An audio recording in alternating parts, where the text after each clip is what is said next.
vamos a tratar como corresponde tanto el llamado caso Balda como los tipos penales que se le imputan al expresidente Correa.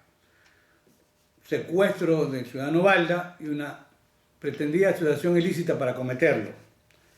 Hay que recordar que el artículo 28 del Código Orgánico de la Función Judicial dice que el juez para resolver debe acudir a los principios generales del derecho, a la doctrina y a la jurisprudencia, tema que yo a mis alumnos les inculco. Lo importante que es la doctrina, la jurisprudencia. Debo decir para quienes me conocen y los que no me conocen, porque seguramente se vendrán comentarios fuera de tono de muchas personas que no conocen adecuadamente el buen manejo de una doctrina en materia penal y referida a la teoría del delito. Yo desde el año 1975 estoy dedicado y sigo dedicado porque vivo la profesión a las defensas penales. Es mi campo de trabajo como profesional. Y desde el año 1978, hace 40 años, estoy dedicado a la docencia universitaria, a la investigación y a la publicación de libros en derecho penal, procesal penal, criminología, política criminal y en la última década también en el ámbito constitucional. Yo debo reconocer, y también como digo en defensa propia, que desde el año 1984 es la primera edición de mi manual de derecho penal. Hay 5 en Ecuador, una en el Perú que hace ARA como derecho penal y otra que hay en Argentina del año 2015, esta sobre teoría del delito y código orgánico integral penal. Hay una publicación de no muy vieja data del año 2017 que es mi derecho penal parte general en 851 páginas que está allí disponible. ¿Qué hemos dicho siempre con respecto a la teoría del delito? Que hay 2 juicios de disvalor, uno con respecto al acto, para concluir si una manifestación de conducta es típica y antijurídica con lo cual construimos un injusto penal. Y hay otro juicio, este sería el juicio de reproche al acto, y un juicio de reproche o disvalor dirigido al dueño del acto, que es el juicio de culpabilidad. Así hemos construido a lo largo de 40 años nuestra teoría del delito. Y en esa línea, Maurach en Alemania así lo sostuvo, el doctor Zavala en Ecuador también, Juan Bustos Ramírez en Chile y otro profesor chileno, Luis Jusiño Maquí. Incluso mi amigo Luis Gracia Martín, bueno, conversamos el tema, dice que le seduce la idea, aunque sigue al igual que Belser manteniendo que la culpabilidad es un componente de la teoría del delito. Simplemente como ilustración, con este preámbulo hay que recordar que Ernst Belling, un genio del derecho penal y procesal penal alemán, para 1906 publica trabajos sobre teoría del delito y Belling afirmó en ese momento que el tipo penal tenía solamente elementos objetivos en su estructura, es decir, conducta, resultado y nexo causal o relación de causa-efecto entre conducta y resultado. Hay una serie de embates, entre otros por Marx Meyer, y para 1930 ese notable jurista alemán, el profesor Belling, hace un replanteamiento de su teoría y acepta que hay elementos normativos en el tipo penal. Elementos normativos, la calidad de funcionario público, decimos ahora en el caso especulado, la calidad de genuinidad de la cosa en delito contra la propiedad, el tema de el documento público, etc. Pero para la década de los 50 y con la llegada ya del finalismo de la mano del profesor Hans Belsen y el profesor Maurach, se afirma que en la estructura de los tipos penales hay elementos objetivos, elementos normativos y elementos subjetivos, donde está residenciado el dolor y la culpa. Pero al lado de los elementos subjetivos hay otros, que son las particulares finalidades que persigue el sujeto para cometer un delito. ¿Para qué comete el delito? ¿Qué es lo que busca? Esto me recuerda a mí en la concepción carreriana llamado dolo específico. Es decir, hay un plus y en determinados delitos o tipos de delitos, si esto no se cumple, no hay la completa adecuación del acto a ese tipo penal, siguiendo las explicaciones que ha dado el profesor Zavala con respecto a la teoría del delito. Pues bien, ¿qué ocurre luego? En España, el desarrollo doctrinario es impresionante. Bastaría recordar a notables juristas, muchos amigos, como el profesor Cerezo Mir, la constelación de Francisco Muñoz Conde, Miguel Polaino Navarrete, Santiago Dominguez Puig, Luis Gracia Martín, Diego Luzón Peña y otros grandes estudiosos de la dogmática penal y de la teoría del delito, que aceptan que estos son los elementos que componen el tipo penal.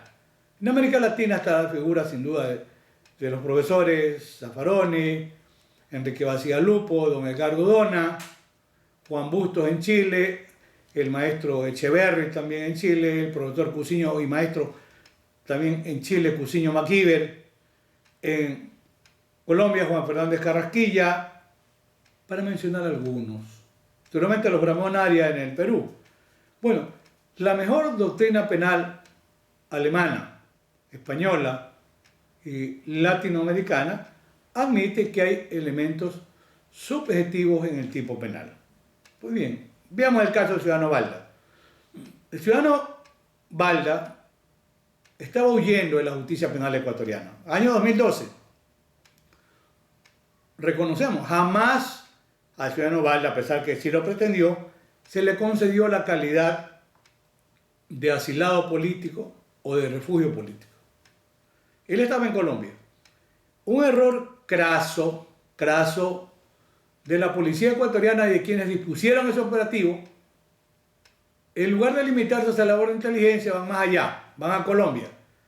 Si sabían dónde estaba, ¿por qué no cubrieron el procedimiento de la extradición, suban alerta roja, etcétera? No, le pareció más cómodo buscar a algunos ciudadanos colombianos para que lo priven de la libertad. Asumo que la idea fue traerlo a Ecuador de cualquier manera para que cumpla una pena pendiente. Allí son descubiertos los ciudadanos colombianos que lo privaron de la libertad. Y pues, bueno, se habló de un secuestro de Balda en Colombia. Y estos ciudadanos, ante un caso de delito flagrante, van a justicia penal negociada, que es procedimiento abreviado. Para que quede la idea clara, el procedimiento abreviado no hay juicio, no hay pruebas. Por eso el profesor Zavala Vaquerizo en Ecuador, Sierra Díaz en Argentina, en España ese notable procesalista y magistrado español, Perfecto Andrés Ibáñez, son contrarios al procedimiento abreviado. ¿Por qué justicia penal negociada? Como dice Perfecto Andrés Ibáñez, eso es puro eficientismo penal, sacrificando el garantismo, con lo cual recordamos, por supuesto, a esa figura emblemática que es don Luigi Ferrajoli. Pero hay procedimiento abreviado en Colombia, como lo hay en Ecuador y en muchos países. El hecho cierto es que son condenados en procedimiento abreviado, o sea, en un proceso sin pruebas. Luego, Balda es deportado de Colombia y llega a Ecuador a cumplir una pena. Esa es la situación real del ciudadano Balda en Colombia. Nunca fue asilado político. Pero quiero hacer dos necesarias aclaraciones para evitar esto malentendido de personas que de pronto cometan algo sin saber o lo hacen simplemente no con el cerebro, sino con el hígado. Yo jamás he sostenido que no se hubiese cometido un delito en contra del ciudadano Balda. Señores, sí hubo delito de privación ilegal de la libertad y luego voy a explicar por qué. Y reafirmo además que sí cabe la aplicación extraterritorial de la ley penal ecuatoriana. Están los artículos 14 y 404 del Código Orgánico Integral Penal. Pues bien, de la mano con el principio de la tipicidad va el principio de la reserva penal. Reserva de ley que es obra de otro genio alemán, Ansel, el barón von Forbach, que hacia 1800-1813 hay una publicación interesante que es una traducción del derecho penal que hace el profesor Zaffaroni. Forbach construye el principio de legalidad o de reserva, que se traduce en ese aforismo que no hay delito, no hay pena sin ley previa. Pues bien, esto está recogido en el artículo 76, numeral 3 de la Constitución, que en el artículo 5, y son todas garantías del derecho al debido proceso, consagra el principio de favorabilidad. Si hay un conflicto de leyes o de normas, vaya por la que es más favorable. Por eso no cabría aplicar en Ecuador aquella idea de que en Colombia la sola privación de la libertad ya es secuestro. Eso es para Colombia, pues. Pretender que se aplique en Ecuador significa una analogía in malam partem, que está proscrita hace decenas de años de una adecuada apreciación de lo que es la buena doctrina penal. Ahora bien, ¿qué pasó con la situación del ciudadano Balda? Hubo delito en la privación de la libertad, pero por supuesto, era el año 2012. El Código Penal ecuatoriano prevé, olvidémonos del Código Penal colombiano, no se puede aplicar en contra de los justiciables el Código Penal de Colombia si tiene sanciones más severas o una adecuación típica diferente. Eso hay que entenderlo bien. El artículo 180 del Código Penal vigente, el año 2012, y el 183 se refieren al arresto ilegal y se refieren a la detención ilegal. También el artículo 188 del Código Penal de aquella época se refiere al plagio, que hoy aparece como secuestro en el 162 del Código Orgánico Integral Penal. Pongamos las cosas en el contexto y la interpretación doctrinaria racional. ¿Son parecidos la privación ilegal de la libertad o el arresto ilegal y el secuestro o plagio? Sí, señores, son parecidos, pero no son lo mismo. Tienen los mismos elementos objetivos del tipo penal. Una manifestación de conducta, un resultado y una relación de causa a efecto. Y un elemento normativo igual, que es la privación ilegal de la libertad. Ese es el elemento normativo de estos tipos penales. ¿En qué se diferencia? En el elemento subjetivo del tipo penal. Son sí delitos estructuralmente dolosos, donde puede ser dolo directo de consecuencia necesaria o dolo eventual, es indiferente. Pero el elemento subjetivo del tipo penal, ¿en qué los diferencia? En la particular finalidad que persigue el secuestrador o plagiador. Debe exigir entrega de dinero, de cosas muebles, cumplimiento de obligaciones o incumplimiento de otras. Es decir, hay un plus que permite diferenciar privación ilegal de la libertad de la figura del secuestro o del plagio.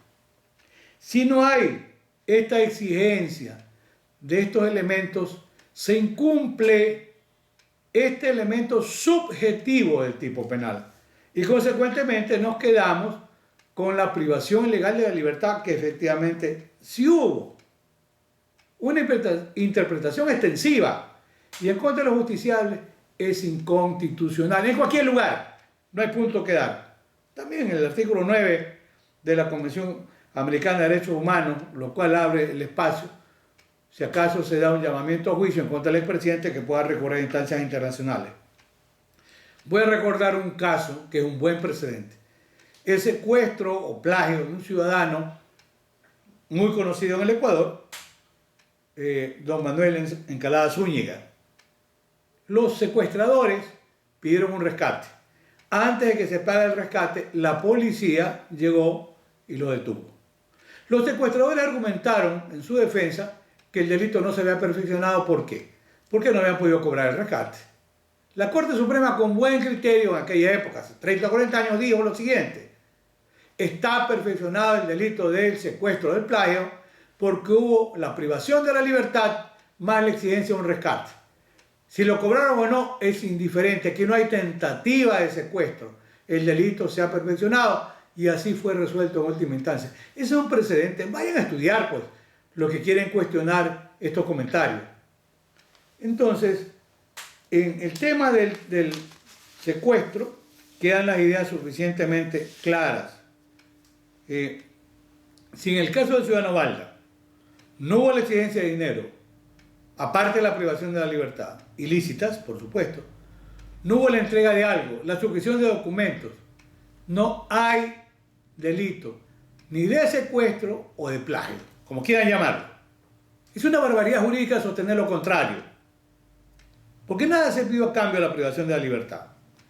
En el tema de la asociación ilícita, es un delito de peligro abstracto. ¿Está en el Código Penal? Sí, viene de vieja data, era para perseguir las bandas criminales en España, y por eso se penalizaba la sola conformación de la partida, como decían los viejos códigos.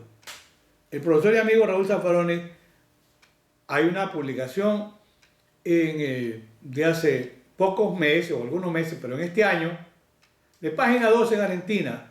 Le hemos subido a nuestra cuenta en el Twitter, donde el profesor Zaffaroni se refiere a la inconstitucionalidad de la asociación ilícita. Yo le agrego, es un delito que afecta a la seguridad ciudadana, porque en el fondo se está penalizando la sola reunión de personas, dije, para planificar la comisión de delitos. Pero ni siquiera hay un principio de ejecución para pensar que haya tentativa. Por eso es una figura penal abiertamente inconstitucional, de acuerdo con los conceptos del debido proceso en cuanto a tipicidad y principio de reserva 76 numeral 3. Pero en Ecuador sí ha habido casos. Y la Corte Suprema, en dos casos, que yo los tengo debidamente documentados, ha dicho, de acuerdo con la buena doctrina y ha actuado como buenos jueces, que no es suficiente la reunión de algunas personas, sino que se requiere que se cumpla con un elemento que vendría a ser la permanencia de esta organización criminal, que es una forma degradada, sin duda, de delincuencia organizada. Hay un caso que está documentado, va a salir en pocos días mi libro número 42, que tiene como tema central lavado de activos, y en su momento actual, delitos conexos, delincuencia organizada, asociación ilícita, delitos económicos y responsabilidad penal de personas jurídicas. Y ahí documento las sentencias de salas de la Corte Suprema en su momento. Pero importa destacar, en un caso se reúnen algunas personas para cometer un delito. Y la Corte Suprema, ¿qué dijo? Falta el requisito o el presupuesto de la permanencia. Sí hay delito, pero no hay asociación ilícita para cometer el delito.